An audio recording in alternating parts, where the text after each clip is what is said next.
Egunon guztioi eta eskerrik asko webinar honeri etortzeagatik.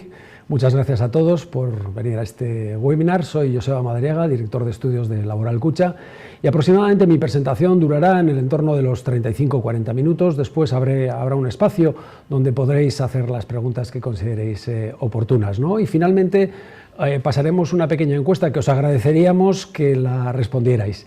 Bien, la presentación la he titulado Situación y perspectivas en un entorno económico incierto. El guión que voy a seguir es el guión que habitualmente solemos seguir, ¿no? Partimos de un análisis internacional, viendo qué es lo que está pasando en el mundo, para ir llegando a los ámbitos geográficos de referencia nuestros, que son pues, tanto la Comunidad Autónoma del País Vasco como Navarra y el conjunto del Estado. Bien, el primer punto que voy a tocar es el punto que lo he titulado COVID-guerra, porque son los dos grandes impactos que hemos o que estamos viviendo en los últimos tiempos, ¿no? Y la primera transparencia es una transparencia pura de contextualización. El COVID es una enfermedad que ha afectado a más de 500 millones de personas y ha habido más de 6 millones de personas que han fallecido en el mundo. Evidentemente, un shock de estas características tiene un impacto muy importante en la economía, ¿no? Y como digo ahí, uno de los elementos, una de las razones por la que ese impacto ha sido importante y es muy importante es por la asincronía de las diferentes olas a lo largo de este tiempo que hemos vivido esta enfermedad, ¿no? Esto significa que simplemente las olas se producen en diferentes momentos de tiempo en cada una de las zonas geográficas. Y esto ha generado una serie de problemas, particularmente el año pasado, que los he titulado inflación y, por otra parte, problemas de suministro. Es evidente que el COVID de alguna forma también tuvo otra consecuencia, que es que el Producto Interior Bruto cayó, lógicamente por las medidas que nosotros adoptamos para enfrentarnos a la pandemia, ¿no? Pero al margen de esa caída del PIB, que fue muy relevante, ha habido dos problemas adicionales que seguramente eran inesperados en aquel momento, ¿no? Que son la inflación y los problemas de suministro. Cayó, lógicamente, por las medidas que nosotros se ha basado fundamentalmente en los últimos años en entender que esas cadenas de suministro funcionaban de manera optimizada y que de alguna manera las empresas habían conseguido sortear razonablemente la tensión que existe entre el mantener unos stocks de seguridad bajos y a su vez también tener un flujo de insumos suficiente como para poder acometer la producción, ¿no? Y de alguna forma eso es el sistema de gestión que hemos seguido durante los últimos lustros y que fundamentalmente se basaba en dos elementos: que esas cadenas de suministro eran eficientes y funcionaban bien, particularmente además en lo que respecta a la estructura de la cadena, es decir, lo que es la parte de la logística y el transporte, y por otra parte, otro de los elementos sobre el que se sustentaba esa gestión era que la demanda era estimable. Bueno, pues estos dos elementos en concreto han sido los que se han visto rotos en este tiempo de pandemia. Y es que en la transparencia intento explicar que el confinamiento y la posterior reapertura de la economía tras el confinamiento supuso que los consumidores teníamos grandes dificultades para consumir servicios, fundamentalmente porque el sector servicios era donde se concentraban las principales limitaciones que habíamos puesto, ¿no? Entonces lo que hicimos los consumidores es orientarnos hacia el mercado de bienes y automáticamente lo que sucedió es que hubo una explosión en la demanda de bienes, ¿no? Una explosión que además se vio también alimentada por las políticas expansivas que se utilizaron para luchar contra la pandemia, ¿no? Y claro, automáticamente eso hace que las empresas, para tratar de atender esa explosión de demanda de bienes, lo que hacen es obviamente presionar los mercados de materias primas y ahí empezaron a subir los precios de las materias primas, ¿no?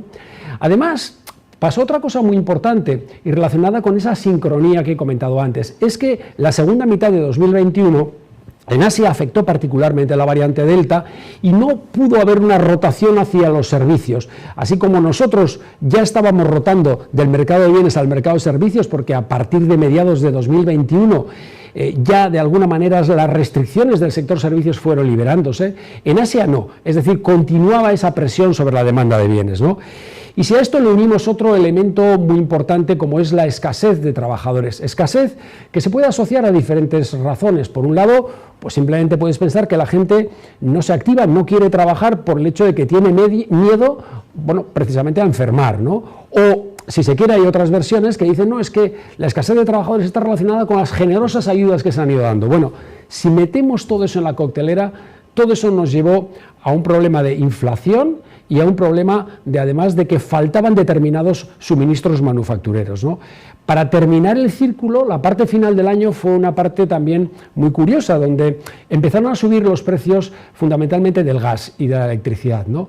Y la razón que en ese momento la razón por la que estaban subiendo esos precios en ese momento no era la guerra, que todavía no hablábamos de guerras, ¿no? Era simplemente que el invierno anterior, el 2020, fue un invierno frío y de alguna manera los stocks de gas estaban muy bajos y en ese momento pues empezó una presión de demanda que hizo que los precios subieran. Vale, y ahora viene el segundo elemento, el segundo shock que realmente ha empezado a afectar a partir de 2022 y es la guerra, ¿no? Otra vez una transparencia de contextualización, luego veremos las consecuencias, pero otra vez contexto. Bueno, lo primero, quiero que veáis el mix energético europeo.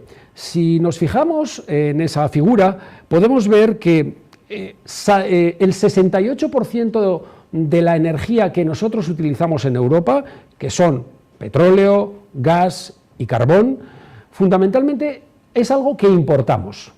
Y por otra parte, ese 32% que de alguna manera son el resto de energías, es lo que nosotros producimos en Europa. Me estoy refiriendo pues, a todo lo que son energías verdes, a todo lo que es energía nuclear. Por lo tanto, nosotros en Europa, de alguna manera, somos importadores de productos energéticos. Y en el otro gráfico, lo que podemos ver es el peso que tiene en la producción mundial Rusia. Y si nos fijamos en la producción mundial de determinadas materias primas, y si nos fijamos es que Rusia produce el 16,6% del gas natural, el 12% del petróleo a nivel global. Pero no solamente Rusia produce energía, sino que además es productor de un montón de materias primas como trigo, paladio y etcétera. Es decir, en definitiva, Rusia es un gran productor de materias primas, exactamente igual que Ucrania, ¿no? Claro. Y entonces, ¿esto qué es lo que ha originado? Bueno, lo que esto ha hecho es, en primer lugar, trasladar el epicentro del problema, que antes estaba ubicado fundamentalmente en China y la costa oeste de Estados Unidos, lo ha trasladado a Europa. Y claro, evidentemente, entre la economía ucraniana rusa y la economía europea hay una gran relación, hay una complementariedad, por decirlo así. ¿Por qué? Pues porque Ucrania y Rusia producen materias primas y nosotros, Europa, somos fundamentalmente manufactureros, ¿no? Entonces, lógicamente, eso nos está afectando y nos va a afectar. En primer lugar, cuando estalló la guerra, lo cierto es que lo que se pensaba es que todo ello iba a quedar básicamente en una crisis de carácter energético. Pero luego se ha ido viendo que esos riesgos y esas presiones se han ido trasladando a las cadenas de suministros y, por ejemplo, pues es que Ucrania es productor, como digo ahí, de neón y el neón se utiliza para producir semiconductores, ¿no? Y de alguna forma son elementos que de alguna forma la industria automovilística europea ha estado sufriendo en estos tiempos. Pero no solo, en esa lista, en ese punto cuarto que estáis viendo ahí, podéis ver que Rusia y Ucrania son los mayores exportadores de trigo, de níquel y fertilizantes. Son los segundos exportadores de madera, cobre refinado, acero, amoníaco y titanio.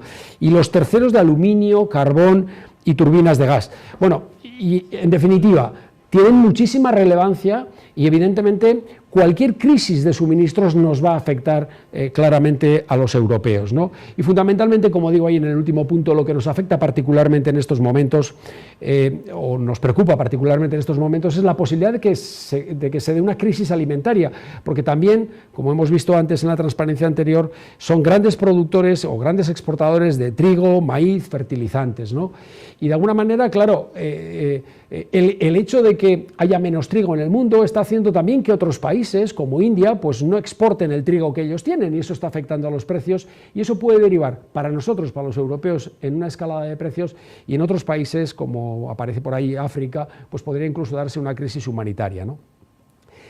De alguna forma, en esta última transparencia de este primer punto, lo que me gustaría simplemente es decir que, en cualquier caso, los dos problemas de cadenas de suministro que hemos comentado son diferentes. En primer lugar, por su ubicación geográfica. El año pasado, la ubicación geográfica, las tensiones estaban particularmente en la zona de China y la costa oeste de Estados Unidos, y ahora están en Europa.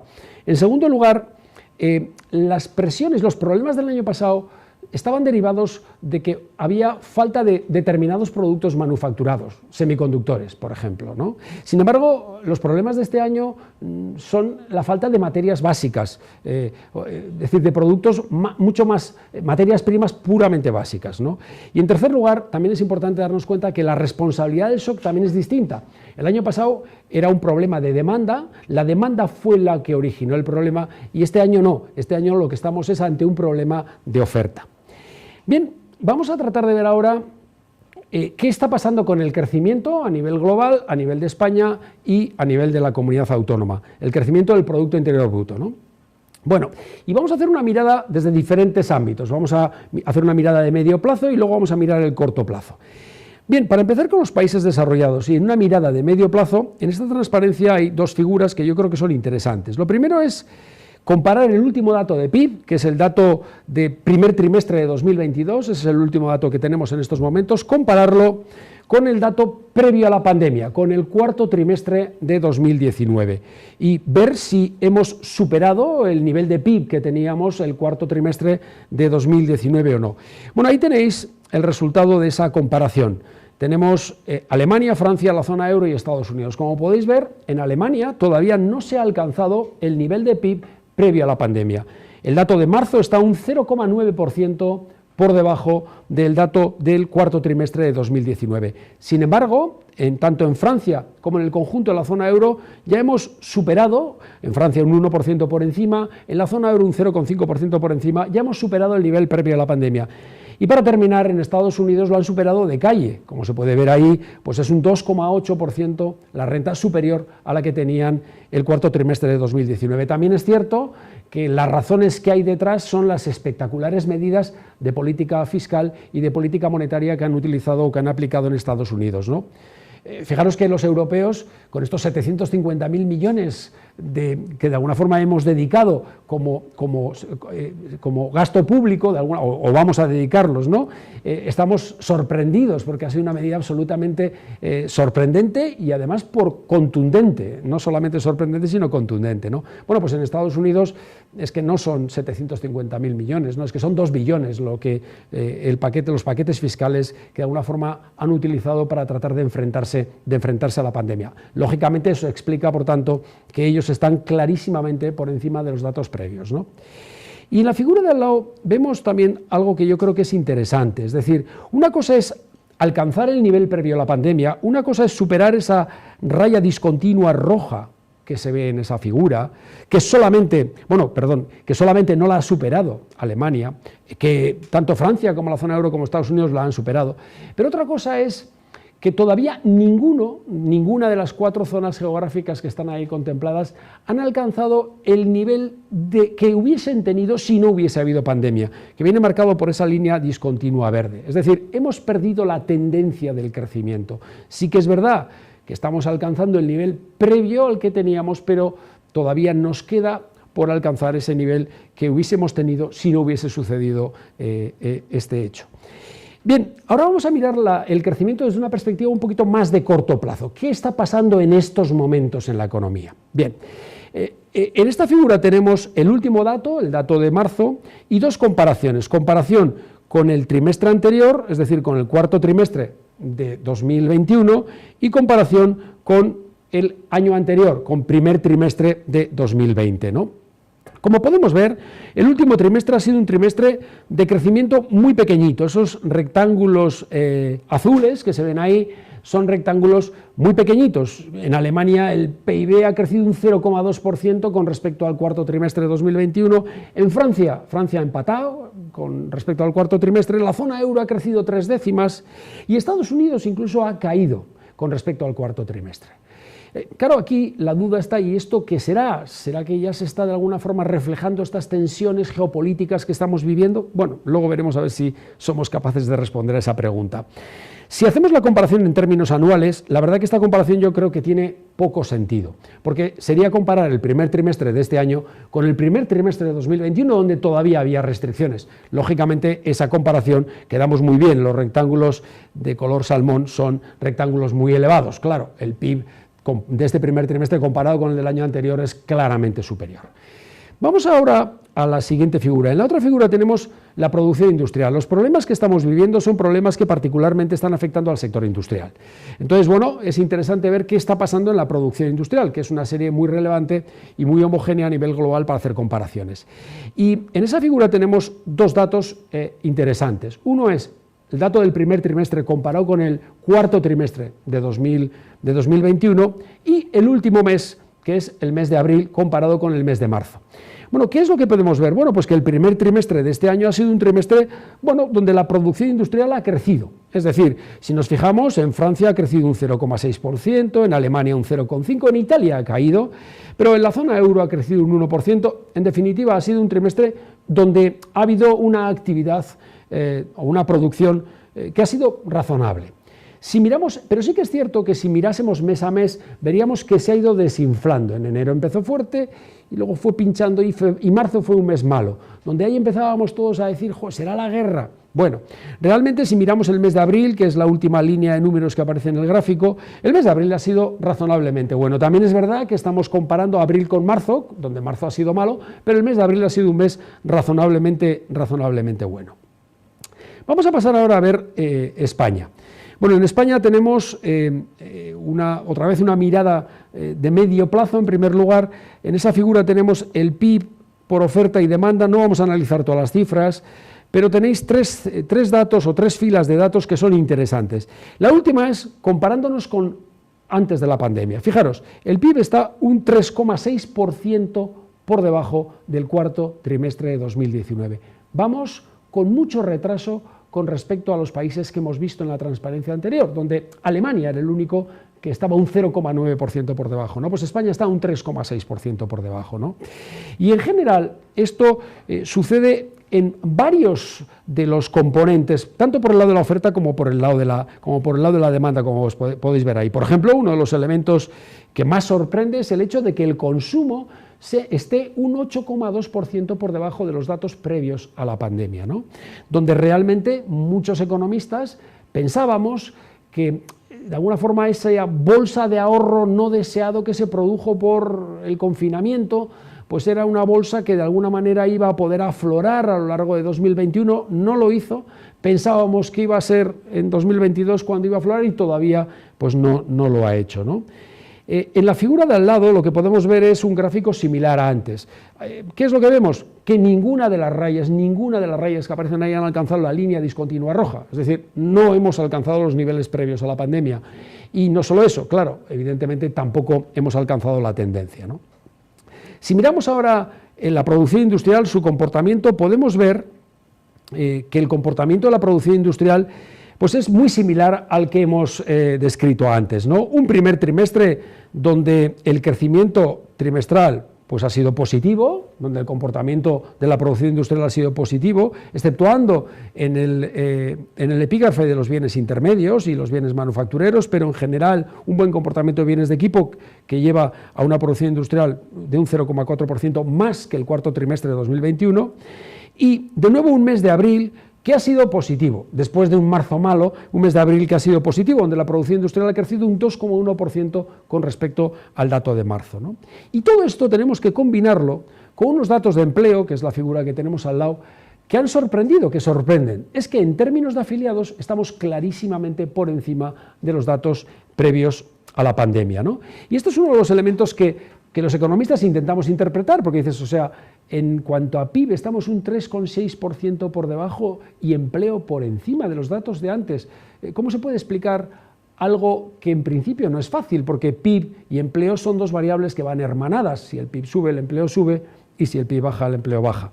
Bueno, ahí hay diferentes intentos de explicación. Uno de ellos, el más técnico, bueno, no sé si más técnico o más polite, sería el decir que lo cierto es que lo relevante no es saber tampoco cuántos afiliados hay, sino las horas trabajadas, ¿no? Entonces, bueno, seguramente esa variable, si la cruzásemos, el resultado sería algo diferente. Bien, y miramos a la comunidad autónoma. ¿Dónde estamos? Bueno, pues en términos de PIB, la figura es similar a la que hemos visto, o las figuras son similares a las que acabamos de ver. En términos de PIB, hombre, estamos mejor que el conjunto del Estado, porque el Estado está un 3,6% por debajo de los datos previos a la pandemia, pero lo cierto es que también estamos un 2,7% por debajo nosotros, o sea que también vamos con retraso con respecto al resto de países. Sin embargo, el último trimestre, el primer trimestre de 2022, ha sido un trimestre que se ha crecido un 1,1%. El dato es un dato de crecimiento realmente importante, un crecimiento de un trimestre superior a un 1% es un dato relevante. Si siguiésemos creciendo a ese ritmo todo el año, multiplicamos por 4, pues creceríamos un 4,4% aproximadamente. Esta es una operación que es aproximada, ¿no? Bueno, no sería un mal dato, ¿no? Pero bueno, en cualquier caso podemos seguir viendo que, por ejemplo, pues en términos de consumo, pues también estamos un 5,4% por debajo de los datos de consumo previos a la pandemia. O sea que se ve claramente ese retardo, ¿no?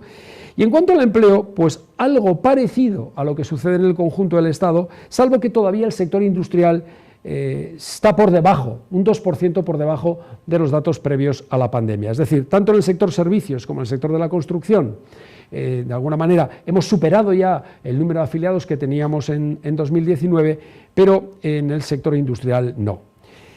Y si miramos la producción industrial, pues muy parecido a lo que hemos visto antes en el conjunto del Estado, ¿no? Es decir, ha sido un buen trimestre, el primer trimestre, ha crecido la producción industrial un 2,8% y ha sido un buen mes el mes de abril. Y mirando exportaciones, también la conclusión es que las exportaciones, bueno, están funcionando razonablemente bien, ¿no? Ahí vemos, hombre, hay algunas secciones arancelarias que quizá tienen valores negativos, ahí están las 5 secciones más relevantes, y ya vemos que, bueno, pues material de transporte está teniendo unas cifras muy buenas, el trimestre ha sido muy bueno, el último mes ha sido muy bueno. También vemos que bienes de equipo está teniendo un comportamiento muy importante, es decir, el trimestre ha sido muy importante, ha habido un crecimiento del 8,8% y el último mes ha sido muy bueno. Y luego ya el resto combinan cifras positivas y negativas, salvo máquinas y aparatos, donde tanto el trimestre como el último mes han sido malos, ¿no? Pero la conclusión de lo que hemos visto hasta ahora es que los últimos datos apuntan en que en estos momentos hay crecimiento. Y esta conclusión me parece relevante. Y hay crecimiento a nivel global y hay crecimiento, de alguna manera, también a nivel de España y, por supuesto, a nivel de la comunidad autónoma, ¿no? Ahora, lo que vamos a mirar es cuáles son las expectativas. Es decir, no solamente es relevante ver qué está pasando, sino las expectativas de los agentes. En primer lugar, es importante indicar que las expectativas de los consumidores están en negativo. Es decir, los datos del segundo trimestre de la encuesta que realiza Laboral Kutxa, hemos visto que las expectativas de los consumidores que eran positivas han pasado a ser negativas.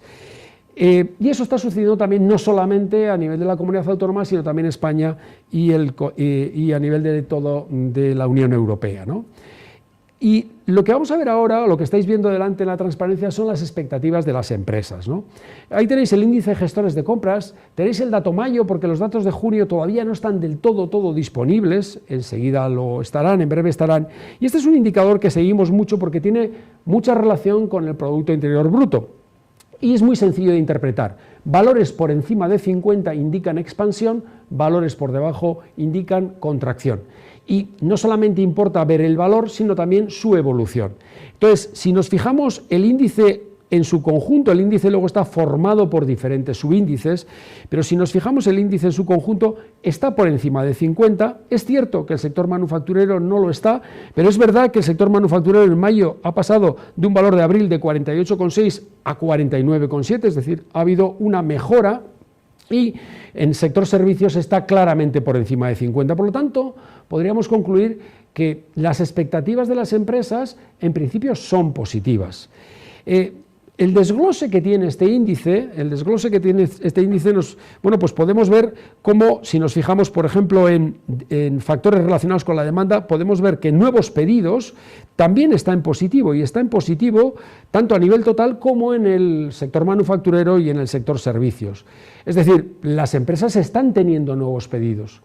Por otra parte, si nos fijamos en el indicador de empleo, lo que podemos ver es que los datos de empleo se mantienen bastante sólidos, es decir, las cifras están por encima de 50 y casi están mejorando las cifras de abril, en algún caso son mejoras muy leves, pero sí que es verdad que algo están creciendo, ¿no? Y quizá el dato, digamos, que ensombrece es el dato de precios. Los datos de precios están por encima de 50, claramente por encima de 50, ahí está el problema, los precios son elevados, pero sí es verdad que el último mes ha habido, bueno, pues una cierta estabilización en el valor del indicador, ha dejado de crecer, incluso ha caído, ¿no? Esto a nivel global. Si nos fijamos en la comunidad autónoma, en la encuesta que realiza Laboral Kutxa, pues a 400 empresas de la comunidad autónoma, podemos ver que a nivel global nosotros también estamos en 50,6, es decir, el valor del indicador está por encima de 50 y por lo tanto también estamos en zona de expansión. Esto significa básicamente que más de la mitad de las empresas que nosotros hemos encuestado ven el futuro próximo, cuando digo futuro próximo es el próximo trimestre, este trimestre, el que estamos ahora, el tercero, lo ven con optimismo.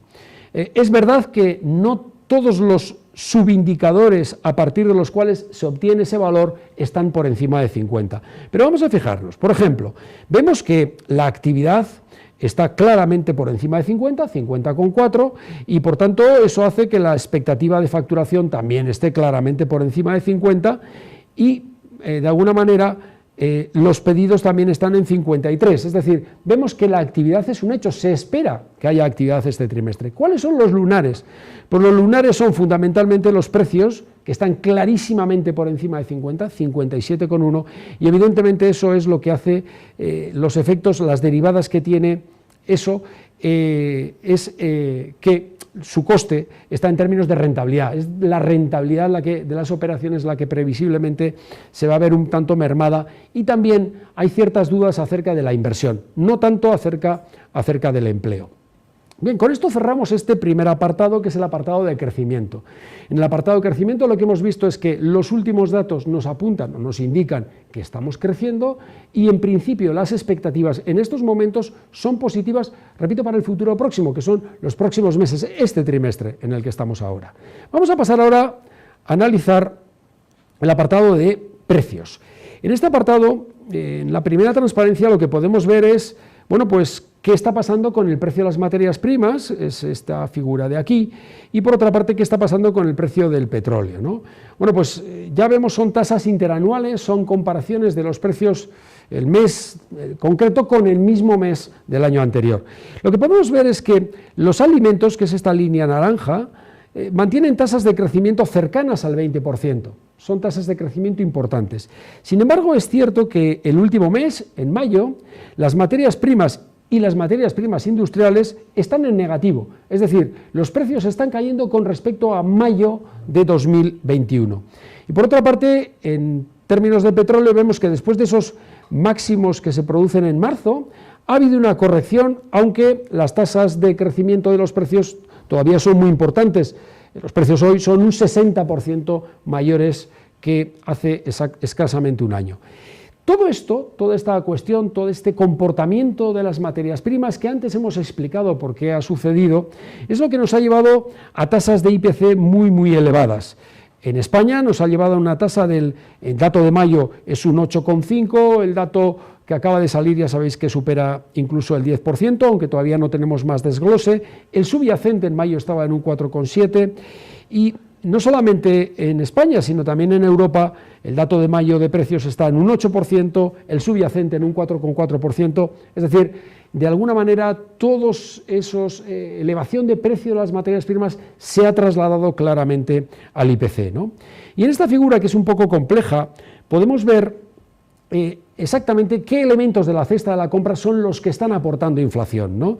Básicamente lo que tenéis en esta figura es, en primer lugar, la secuencia de valores desde enero hasta mayo, la tasa interanual desde enero hasta mayo, 6,1, 7,6 en febrero, en marzo 9,8 y luego empezamos a disminuir, 8,3, luego otra leve subida, 8,7, ahora un 10, hemos vuelto a subir, ¿no? Y al lado tenéis los 12 grupos que componen la cesta. He marcado en amarillo, las cifras en amarillo son el peso que tienen los grupos más relevantes. Concretamente son el grupo 1, el grupo de alimentación, ese es el que tiene mayor peso en la composición del índice, un 23%. el grupo 4 que tiene que ver con la electricidad, el grupo 7 que tiene que ver con transporte, energía y finalmente el grupo 11 que tiene que ver con restaurantes y hoteles. Son los grupos que más pesan y si os fijáis son los grupos que están aportando más inflación. Fijaros que son los que tienen los rectángulos más largos, por decirlo así, son los que están aportando más peso a esas cifras que estamos manejando ahí. Bien, vamos a pasar ahora al apartado de política económica. En política económica tenemos dos vertientes. Por un lado, la política monetaria. Bueno, pues la política monetaria ya sabemos que en la última reunión del Banco Central Europeo, en realidad no en la última, la anteúltima, porque luego hubo una de urgencia, pero básicamente ya se determinó que el programa de compras finalizaba en julio, ya ha finalizado el programa de compras y este mes iban a empezar las subidas de tipos. Básicamente la subida de tipos este mes será de 0,25, 25 puntos básicos y a partir de ahí, pues de alguna manera Christine Lagarde tampoco dejó una orientación muy clara de lo que va a suceder. Nosotros esperamos que en septiembre haya una subida de 50 puntos básicos, en octubre otros 25 y en diciembre otros 25. Y finalmente el año que viene esperamos que haya subidas trimestrales de 25 puntos básicos también. Esto en condiciones absolutamente normales, en condiciones que de alguna manera las medidas vayan poco a poco doblegando esas cifras de inflación que hemos visto antes, ¿no? Si miramos al resto del mundo en esta transparencia podéis ver que la mayoría de los países desarrollados ya están en subidas de tipos, ¿no? Somos nosotros y los japoneses los únicos que, de alguna manera, aquí tenéis dato enero, el último dato junio, y tenéis dos ejes, en un eje está la inflación y en el eje de abscisas tenéis los tipos de interés, ¿no? Entonces, por ejemplo, ya veis que pues, Estados Unidos, en enero la tasa de inflación estaba aproximadamente en un 7,5 y ahora la tasa de inflación está aproximadamente en un 8,5, pero ya veis que han pasado de unos tipos del 0 a unos tipos del 1,75 más o menos, ¿no? Con lo cual ha habido una subida de tipos y una subida de inflación. La zona euro que está aquí, pues lo que hemos visto es que de enero a junio ha subido la inflación, pero los tipos no han variado. Empezarán este mes, como he dicho antes, a subir los tipos. En definitiva, la política monetaria está cambiando de orientación hacia la neutralidad. Decimos neutralidad porque realmente, a pesar de que los tipos empiecen a aumentar, hasta que no superen la barrera del 1,5-2, más o menos, que es lo que llamamos tasa o tipo de interés natural los economistas, hasta que no lleguemos ahí, hasta que no superemos esa barrera, no podemos decir que sea una política monetaria contractiva. De momento estamos yendo hacia la neutralidad. Y claro, si la política monetaria está yendo hacia la neutralidad, la pregunta es, ¿qué nos queda? Bueno, nos queda la política fiscal, ¿no? Y ahí hay una pregunta muy interesante, es, ¿queda espacio para la política fiscal en España? Bueno, pues en esta transparencia tenéis alguna parte de variables relevantes para responder a esa pregunta, ¿no? Bueno, como sabemos, España tiene unas cuentas públicas razonablemente deterioradas, tanto desde el punto de vista del déficit como desde el punto de vista de la deuda. Somos uno de los países más endeudados de la Unión. Y claro, evidentemente eso hace que tengamos mucho menos músculo, mucha menos capacidad de hacer política fiscal. De hecho, además, el cambio de orientación de la política monetaria ya está afectándonos a la hora de endeudarnos. Ya hemos empezado a hablar otra vez de la prima de riesgo. Esa última reunión extraordinaria del Banco Central Europeo precisamente fue para abordar esa posible fragmentación que puede producirse en Europa por el hecho de que haya países en diferentes posiciones fiscales, ¿no? Entonces, lo único que nos queda es la política fiscal y la verdad es que la política fiscal tenemos que utilizarla fundamentalmente para tratar de ayudar a personas y sectores de actividad que están sufriendo particularmente con esta inflación que estamos viviendo, ¿no? Un elemento de fortaleza que me parece importante, porque esto es una debilidad lo que acabo de explicar, pero un elemento de fortaleza que me parece importante es, en primer lugar, he indicado antes uno, que es esa bolsa de ahorro que existe, que si realmente sacamos los datos de renta bruta disponible de los últimos trimestres y de consumo, veremos que hay un gap muy importante, por tanto hay una bolsa de ahorro importante que puede servir de amortiguador para las familias en esta etapa de inflación que estamos viviendo.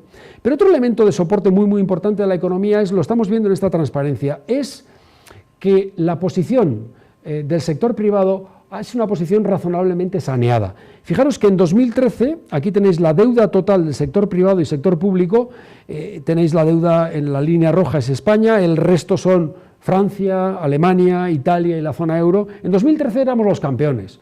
La deuda, con respecto al PIB, superaba pues, el 400%, y como veis éramos los que estábamos más endeudados. Bueno, desde 2013-14 hasta la actualidad hemos pasado a cifras muy razonables. Fijaros que ahora mismo estamos en un 363, ha habido una corrección muy importante, estamos por debajo de la media de la zona euro, por debajo de Francia. Por tanto, el sector privado ha hecho una corrección muy importante. La figura de al lado lo podéis ver con más claridad, ¿no? Ahí veis cómo hemos pasado de ese 416 de 2013-2014, hemos pasado a ese 363. Y veis cómo las diferentes franjas han ido adelgazando, exceptuando la franja verde, que es el sector público. Es la deuda pública la que sí que se ha incrementado desde esa época, desde ese momento, que estaría cerca del 100% y ha pasado pues, a estar en el entorno del 120%. Por tanto, una de las fortalezas que tenemos para enfrentarnos a la situación que estamos viviendo es que el sector privado también está saneado. Y un elemento que creo que es muy importante es el plan de recuperación. Este plan de recuperación, estos que vulgarmente lo conocemos como los fondos Next Generation, es uno de los elementos donde debería servirnos como soporte para tratar de generar nuevo tejido que de alguna manera incremente el potencial de crecimiento de la economía vasca, algo que es muy relevante, ¿no? Es cierto que el comportamiento está siendo más lento de lo que esperábamos, ojalá haya una aceleración y que de alguna manera seamos capaces de tener proyectos, que eso es lo relevante, porque en principio las cantidades de dinero que aquí se están volcando pues son muy importantes, ¿no? Y pasamos ya al apartado de previsiones. En el apartado de previsiones, en primer lugar, las internacionales, decir que para la zona euro, pues este año se espera un crecimiento del 2,7%, para el año que viene un 2,2%.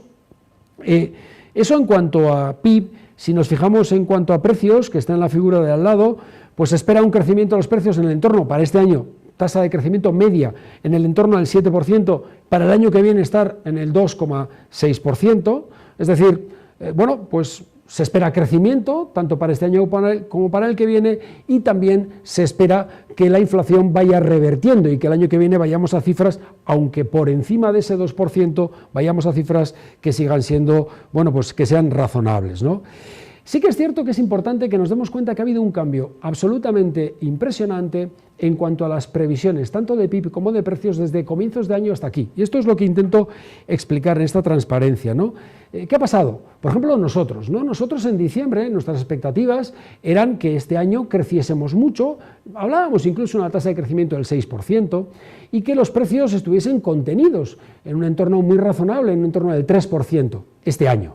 Claro, esto ha cambiado radicalmente a raíz de la guerra.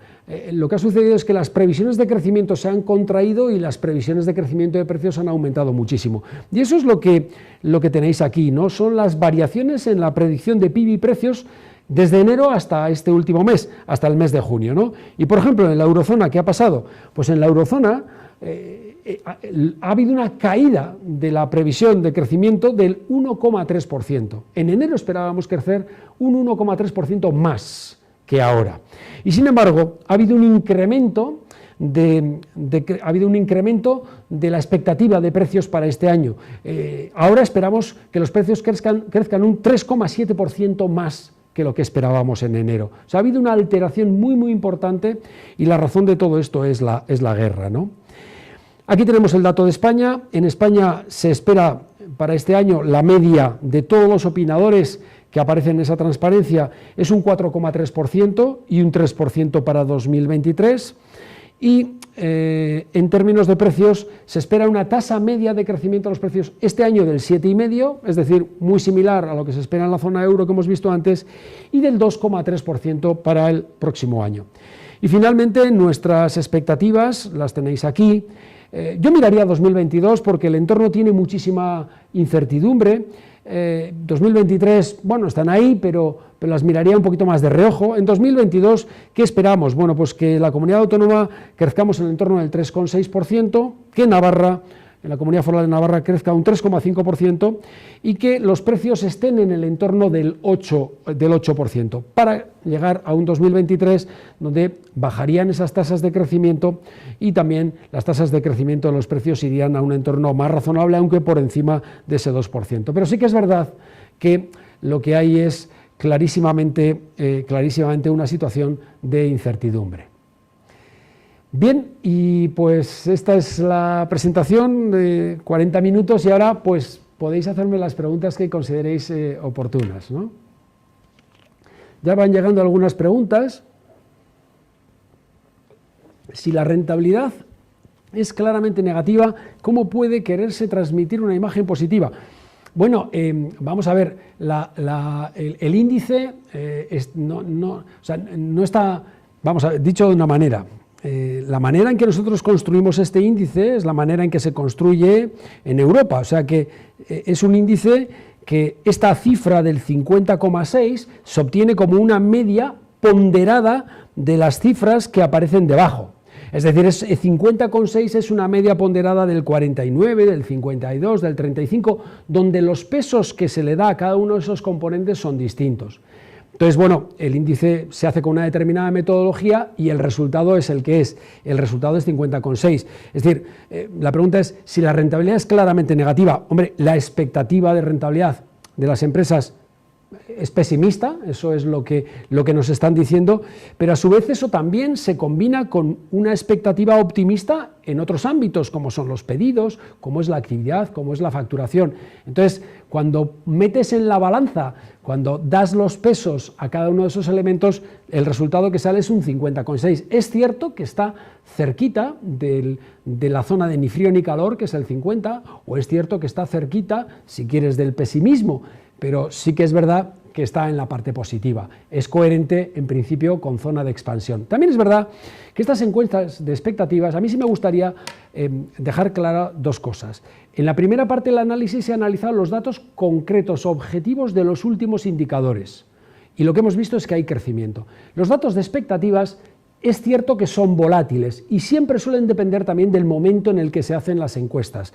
Quiero decir que si normalmente esta encuesta nosotros la hemos hecho justo en el trimestre anterior, se refiere, la hemos hecho el segundo trimestre, ahora estamos en el tercero, y la hemos hecho el mes de mayo, es decir, el mes central. Entonces, están muy influidas por las noticias que en ese mes de mayo estaban saliendo, lógicamente. Las empresas, a la hora de contestar, están influidas también por el entorno que están viviendo, ¿no? O sea, quiero decir que no son encuestas hiperobjetivas, que si las repites seguramente los resultados ahora cambiarían, y seguramente si en vez de hacerlas el mes de mayo lo hubiésemos hecho en abril, también hubiesen dado unos resultados un poco distintos. Es decir, hay que tener una cierta cautela a la hora de interpretarlas, pero lo cierto es que es lo que vosotros nos habéis dicho, quiero decir. Vale, aquí hay una pregunta interesante, que son cuáles son los principales riesgos económicos de aquí a final del año. Vale, y hay otra también que tiene que ver con el tema de si va a haber recesión. Bueno, voy a intentar contestar a las dos simultáneamente, porque sí que me gustaría explicar con claridad lo que nosotros hemos volcado en esta última transparencia con nuestras previsiones, ¿no? Y sobre todo explicar cómo surgen unas previsiones. Bueno, en principio, las previsiones surgen sobre los datos concretos que tenemos nosotros en el momento en el que las hacemos, ¿no? Entonces, ¿qué datos tenemos? Pues los datos que os he presentado al principio. Los datos donde hemos visto que estamos creciendo. El primer trimestre ha sido un trimestre bueno, hemos visto que la producción industrial ha tenido un buen comportamiento. Aparte de la producción industrial, utilizamos otra serie de indicadores que intentan abordar o abarcar todo lo que es la economía vasca, la economía navarra o la economía española, y básicamente eso es lo que volcamos en un modelo estadístico, y el modelo estadístico lo que nos ha dicho es un 3,6, un 3,5, un 4. Eso es lo que nos ha dicho el modelo estadístico, y hay que saber interpretar esto, hay que tener muy claro cómo se interpreta esto. Básicamente el modelo estadístico lo que dice es, mira, si las cosas siguen como en el pasado reciente, en diciembre creceremos un 3,6. Eso es la interpretación que tiene una previsión. Es obvio que a partir de este momento, a partir del momento que lanzamos nosotros nuestro modelo, nosotros sabemos que la economía va a sufrir impactos. Va a sufrir impactos que pueden ser positivos o pueden ser negativos. Podría darse el caso de que si sufre impactos positivos y negativos se compensen y que en diciembre crezcamos un 3,6. Entonces diríamos, habéis acertado. Bueno, en realidad sería una casualidad porque nosotros, lo que sucede a partir de ahora, esos impactos no somos capaces de anticiparlos. Por tanto, Bueno, es muy importante que seáis conscientes de que las previsiones no están hechas para acertar, hay que saber interpretarlas. Lo que quieren decir es dónde estaremos si las cosas siguen como en el pasado reciente. Evidentemente, dicho esto, ahora ya lo que hacemos los economistas es decir, vale, ¿y cuáles pueden ser esos impactos? Y esa puede ser la pregunta, ¿no? que se me dice, ¿cuáles son los riesgos de aquí a fin de año? Bueno, voy a intentar comentaros cuáles son los que más nos preocupan y luego ya otros riesgos adicionales, ¿no? Bueno, riesgos que me preocupan o nos preocupan mucho, la inflación. Es decir, nuestra expectativa es que la inflación, de alguna manera, empiece a contenerse a partir de septiembre. Esa es nuestra expectativa, septiembre-octubre, que empiece a contenerse. ¿Por qué? Pues porque ya en septiembre-octubre del año anterior los precios energéticos del petróleo estaban muy elevados y, por tanto, esperamos que este año empiece a contenerse. También gracias a que el Banco Central también va a empezar a tomar sus medidas, ¿no? Ese es el primer riesgo, pero lo cierto es que los precios están muy elevados y esto está suponiendo una presión muy importante para los hogares. Que es verdad que hay ese soporte de la bolsa de ahorro, que es verdad que, como hemos dicho antes, el sector privado de alguna manera ha hecho sus deberes, sí, pero también es cierto que son cifras de inflación realmente muy importantes. Por tanto, ese es el primer elemento de riesgo. Asociado a este hay un segundo elemento de riesgo que creo que también es importante, y es que el Banco Central Europeo, claro, desde ahora hasta octubre, hasta el último trimestre, va a estar muy atento a ver qué es lo que pasa con los precios. Realmente va a estar muy atento a ver qué sucede con elementos como qué pasa con las expectativas de los precios de los agentes. El Banco Central Europeo siempre mide las expectativas de precios con diferentes encuestas y con datos de mercado, y si esas expectativas se desanclan, obviamente eso hará que el Banco Central Europeo actúe de manera más agresiva, y también va a estar mirando si existen los efectos de segunda ronda. Concretamente, me estoy refiriendo va a estar mirando qué pasa con los salarios, va a intentar ver si no se produce una espiral salarios-precios, ¿no? Entonces, nos preocupa también que en este periodo, desde ahora hasta octubre, de alguna manera haya malas noticias en cualquiera de estos dos sentidos y que eso haga que el Banco Central Europeo actúe de manera más abrupta que la senda que antes hemos indicado. Eso, evidentemente, es un riesgo más que también afectaría, es un impacto que sufriría la economía y que también afectaría, ¿no? Y finalmente, el tercer elemento muy importante es la guerra, clarísimamente, ¿no? La guerra tiene muchísimas derivadas, es imprevisible saber lo que va a pasar, ¿no? Ahora mismo el gran temor está en que Rusia corte el gas. Claro, si Rusia corta el gas es muy complicado, es muy complicado decir qué es lo que puede pasar. Muchos agentes económicos están indicando que eso llevaría a Europa a la recesión, y claro, si Europa va a la recesión, pues obviamente nosotros eso lo sufriríamos, ¿no? Esos tres elementos de riesgo para nosotros son los más relevantes, pero bueno, no nos olvidemos del COVID, que sigue ahí. No nos olvidemos de que ese COVID puede volver a afectar a China, y si afecta a China y esa política de cero COVID que tienen, al final también de alguna manera nos afecta a nosotros. Por lo tanto, además de los riesgos, también están las cadenas de suministro en versión del año pasado. Podemos tener problemas en ese sentido, ¿no? Estos son los elementos de riesgo que nosotros apuntamos, pero nosotros esos elementos de riesgo no sabemos si se van a materializar. Por lo tanto, la previsión que damos es justo lo que dice nuestro modelo, y hay que entender, repito, el dato que damos. Es básicamente nuestro modelo dice, oye, mira, si las cosas siguen como en el pasado reciente, estaremos en un 3,6. Ahora, si esos impactos se materializan de alguna manera, y si se materializan en versión negativa, lógicamente esas cifras no se van a sostener y iríamos a otros datos distintos, ¿no? Pero claro, como no sabemos si se van a materializar, pues obviamente simplemente lo apuntamos como elementos de riesgo.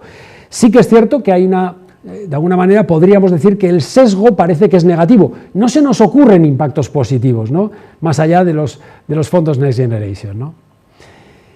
¿Cómo puede afectar la fortaleza del dólar a nuestras empresas? Bueno, pues la fortaleza del dólar o la debilidad del euro, que básicamente es verlo de un lado o de otro, pues también es una noticia que nos afecta negativamente para la inflación. O sea que evidentemente podría tener sus efectos beneficiosos en términos de exportaciones. En cualquier caso, tengamos en cuenta que nuestras relaciones comerciales, fundamentalmente más o menos la mitad de nuestras relaciones comerciales están en Europa, con países como Alemania o Francia, ¿no? O sea, podría ser interesante desde ese punto de vista, pero sí que es verdad que eso, la debilidad del euro va a hacer el coste de todo lo que importamos, ¿no?, pues va a ser más elevado y eso va a tener un efecto en inflación, ¿no? Y el efecto en inflación que tenga, pues lógicamente es una noticia que para nosotros es negativa, ¿no? Es verdad que el Banco Central Europeo, de alguna manera, lo que mira es el conjunto, pero en esa mirada del conjunto también esa debilidad del euro va a afectar, ¿no? Y es uno de los elementos que puede hacer que esa senda sea diferente a la que yo antes he comentado, ¿no? Por lo tanto, ahora mismo, así como en otras ocasiones puedes verlo como algo positivo, lo veo como algo que no me parece una buenísima noticia, ¿no? La recaudación fiscal, me preguntan, que está en niveles extraordinarios. ¿No es peligroso para la actividad económica el drenaje a la sociedad de riqueza? Bueno, en realidad, en términos de, dado que el consumo no ha alcanzado los niveles pre-COVID, perdón, a ver si en su momento entiendo que por efecto inflación, dado que el consumo no ha alcanzado los niveles pre-COVID, ¿no es peligroso para la actividad económica el drenaje a la sociedad de riqueza? Bueno, vamos a ver, evidentemente, como he dicho antes, lo único que nos queda es la política fiscal, ¿no? Es cierto que esas cifras que estamos viviendo, es otra de las paradojas, ¿no? Esas cifras que estamos viviendo, en este caso de recaudación fiscal, no tienen que ver con una recaudación fiscal sana, tiene que ver con la situación atípica que estamos viviendo, ¿no? De alguna manera, como he dicho antes, en mi opinión, la política fiscal ahora tenemos que orientarla claramente, sobre todo, a ayudar tanto a las personas como a lo que son los sectores de actividad que están claramente desfavorecidos por esta problemática que estamos viviendo de la inflación, ¿no? En cuanto a las familias, como he dicho antes, existe ese soporte que tendrá una duración limitada en el tiempo, la situación es sana, como he dicho antes, pero bueno, de alguna manera el factor de riesgo más relevante y el que nos iría arreglando los problemas sería de alguna forma si hubiese alguna solución al problema de la guerra, ¿no? Claramente. ¿Y cómo afecta a los ahorros y a las inversiones? Bueno, pues evidentemente un cambio en la orientación, bueno, ya estamos viendo lo que supone el cambio en la orientación. Además, el cambio de la política monetaria ha sido un cambio muy abrupto y ha habido una corrección muy importante en los mercados, tanto de renta fija como de renta variable, ¿no? Y evidentemente, pues bueno, pues este cambio que tenemos de subidas de tipos, pues lógicamente lo que va a conseguir es, para los ahorradores será una buena noticia, pero de alguna manera sí que es verdad que ha habido un cambio claro en la composición de las carteras. Hay un cambio de ciclo, por decirlo así, ¿no? Hay otra pregunta que es el pacto de rentas. Creo que es algo fundamental, sinceramente. O sea, creo que el pacto de rentas me parece algo muy, muy relevante. Es decir, lo peor que podíamos hacer en este entorno es tratar de pasar la inflación de unos agentes a otros. Es decir, si los trabajadores le pasan la inflación a las empresas lo pasan a los productos, los consumidores ven que los productos crecen, los consumidores son a su vez trabajadores, van a poder pedir otra vez incrementos de precio, incrementos de salarios, y eso lleva a la espiral que he comentado antes, ¿no? Por eso yo creo que, lo decíamos el otro día en la rueda de prensa, esta inflación es algo que nos ha sobrevenido, no tenemos culpa de ella, en principio, y esto nos va a hacer más pobres a todos. Entonces, de alguna manera, todos tenemos que asumir una parte de este coste. Y lo que sería lo ideal sería que este coste lo repartiéramos de forma progresiva. Eso sería lo ideal. Pero tenemos que entender y tenemos que asumir todos que esto nos va a empobrecer absolutamente a todos los agentes. Intentar pasarle a otro es una mala noticia. Aparte que el Banco Central Europeo va a estar permanentemente mirando si pasa eso. En estos momentos, por ejemplo, el crecimiento de los salarios a nivel europeo está en el entorno del 3,1 y es una cifra coherente con las expectativas del 2% de crecimiento de los precios del Banco Central Europeo.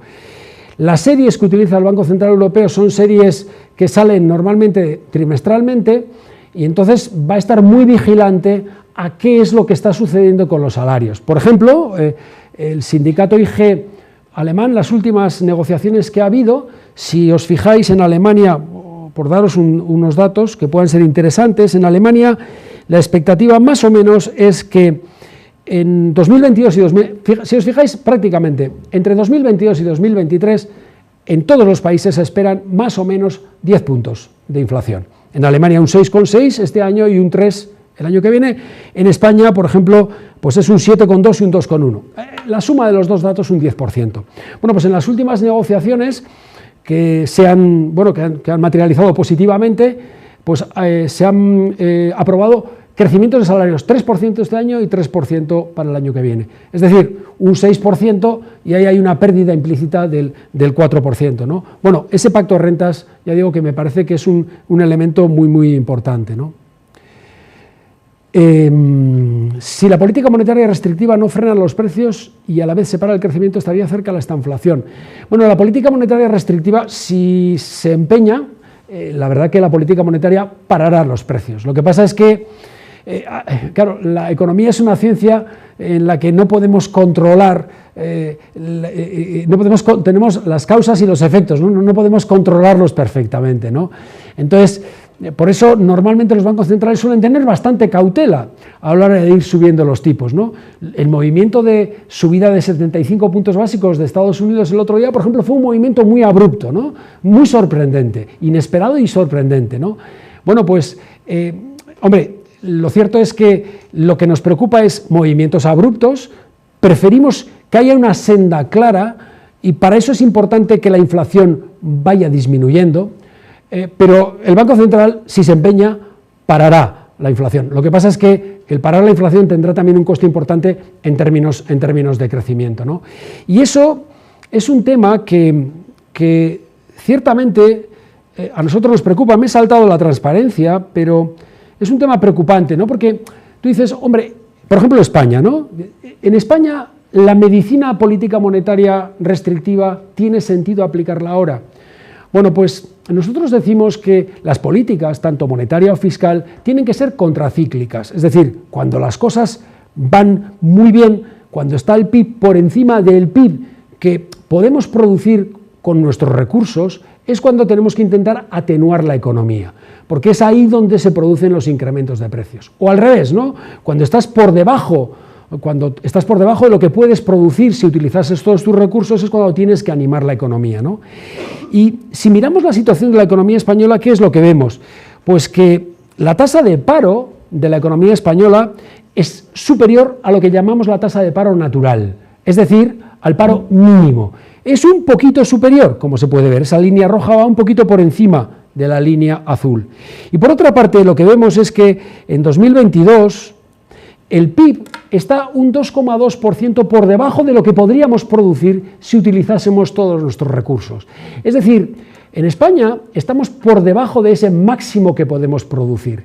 Claro, en este tipo de circunstancias, lo que tendría sentido técnicamente hablando, si no existiese ese problema de inflación, guerra, demás, sería hacer política expansiva, ¿no?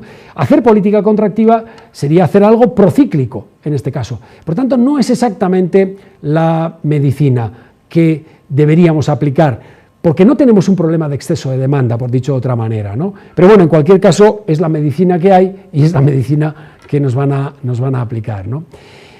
Y bueno, sin más, un breve resumen, estamos ya terminando, estamos ya cerquita de la hora. Bueno, espero que nos hayáis entendido bien lo que significan nuestras expectativas. Hay crecimiento, las expectativas son razonablemente buenas para los meses venideros, por lo menos de las empresas, pero sí que es cierto que hay una serie de elementos de incertidumbre que no sabemos si se van a materializar. Si se materializan, evidentemente, nuestras cifras de crecimiento pues se irán al traste, lógicamente. Y también es muy difícil saber si se van a materializar y en qué grado se van a materializar. Por lo tanto, lo que nos queda es estar muy atentos, cruzar los dedos y confiar en que, bueno, pues los diferentes problemas que hemos ido apuntando, bueno, pues lleguen medianamente a buen puerto. Y sin más, agradecer vuestra atención. Recordaros, por favor, que nos interesaría mucho que nos contestarais a esa breve encuesta. Y muchas gracias a todos y buen verano.